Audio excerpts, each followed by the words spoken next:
ከሁሉም ተማሪዎች መካከል በመልኩ በጣም አስጠሊታ የሚባል ወጣት ነበር። ነገር ግን ትልቅ ህልም ነበረው። በትምህርቱ ውስጥ ካሉ ሴቶች መካከል ከሁሉ የተዋበችውን ልጅ ፍቅረኛው ለማድረግ ይፈልግ ነበር።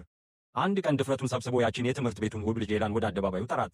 የልቡን ለመናገር ተዘጋጅቶ ነበር። ግን ኤላ ማይክሮፎኑን ከእጁ ነጥቃ በሁሉም ፊት እንዲህ ብላ አወጀች። በዓለም ላይ አንድ ወንድ ብቻ ቢቀርም እንኳ አንተን አልወድም። ያ ቃል በሁሉም ሰው ፊት እጅግ አሳፋሪ ነበር። ነገር ግን ጊዜ አልፎ ከ3 ዓመት በኋላ ያ ወጣት ሙሉ በሙሉ ህይወቱን ቀይሮ ታዋቂ ፓስትሪ ሼፍ ሆኖ ከጓደኛው ጋር የራሱን የምዕራባዊ ምግብ ሬስቶራንት ከፈተ። አስገራሚው ነገር ደግሞ የሬስቶራንቱ የመጀመሪያ ትልቅ ዝግጅት ያቺው ቀድሞ እሱን በሁሉም ፊት ያሳፈረችው ኤላ የሰርግ ድግሷን ማዘጋጀት ነበር። ግን ያ የሰርግ ዝግጅት በሰላም አልተጠናቀቀም። በመጀመሪያ ኤላ በመዝናኛ ክፍሉ ውስጥ ተቆጥታ ነበር። የአበባ ቡኬቱን ያመጣውን ወጣት እስከ 99 ጊዜ እንዲደጋግመው አዘዘችው። በመጨረሻም አበባ አድራሹ ልጅም መጥፎ ንግግሯን መቋቋም ስላቃተው ትቷት ወጣና ኤላ በሰርግ ልብሷ ተከትላ ወደ ደረጃው ስትሮጥ ተደናቅፋ በቀጥታ በጀስ ላይ ወደቀች።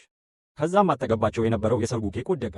ጀስ እሷን ከፍ አድርጎ ካነሳት በኋላ ኤላ ይቅርታም አላለችም። ጭራሽ ኬኩን አበላሽታል ብላ ወቀሰችው። ያ የእርሷ ትዕቢትና የንቀት ባህሪ ሲያዩ ጀስ ወዲያውኑ እሷን ከትምህርት ቤት ዘመኑ እንደሚያውቃት አስታወሰ። ያን ጊዜ የደረሰው አሳፋሪ ነገር ሁሉ ማስታወስ ጀመረ። ነገር ግን ጓደኛው በፍጥነት አቆመው። የኤላ አባት በአካባቢው በጣም ሀብታም ሰው ነው። እነሱን ካስቆጣን ሬስቶራንቱ ሊዘጋ ይችላል አለው። ነገር ግን ገንዘብ ሁሉን ነገር ማስተካከል አይችልም። ኤላ የሚያገባት ሰው የይቅርታ ደብዳቤ ትቶ ጠፋ። አባቷ ሰዎቹን ሁሉ ፈልጉት ብሎ ላካቸው፣ ግን አልተገኘም። በመጨረሻ ኤላ ብቻዋን በመድረኩ ላይ ቆማ በሁሉም ፊት እጅግ አሳፋሪ ሁኔታ ውስጥ ገባች። ራሷን ሁልጊዜ ፍጹም አድርጋ ታስብ ነበር። ይህን ነገር መቀበል አልቻለችም። በመጨረሻ አይኗ ጨለመና ራሷን ሳተች። ከነቃች በኋላ ወደ መጸዳጃ ቤት ሮጠች። በእጇ ያለውን የአልማዝ ቀለበት እያየች እጅግ አለቀሰች። ከዚያም ለራሷ እንዲህ አለች፣ ከሱ የተሻለ ወንድ ይገኛለሁ ብላ ራሷን አጽናናች። በማግስቱ ኤላ ሁሉን ነገር እንዳልተፈጠረ ለማሳየት ሞከረች፣ ግን ጋዜጦች ሁሉ የተፈጠረውን ነገር አትመውት ነበር።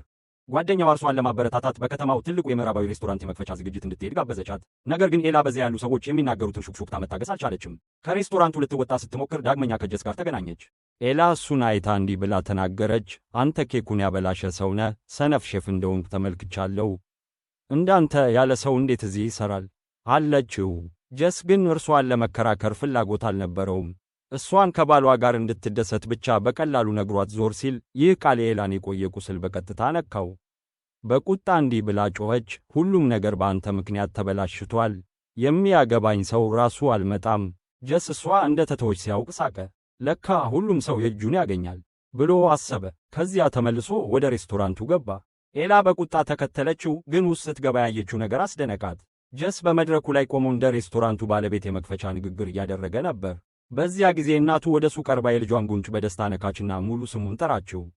ያ ስም ኤላን ወዲያውኑ አስታውሳት። እሱ ቀድሞ እሷን በእጅጉ እየተከተለ ፍቅሯን ለማግኘት የሚጥር የነበረው ሰው ነበር።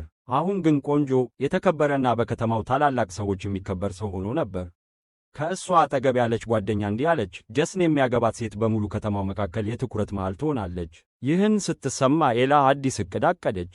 የተበላሸውን ስሟን ለመመለስ ጀስን እንደገና የራሷን ለማድረግ ወሰነች።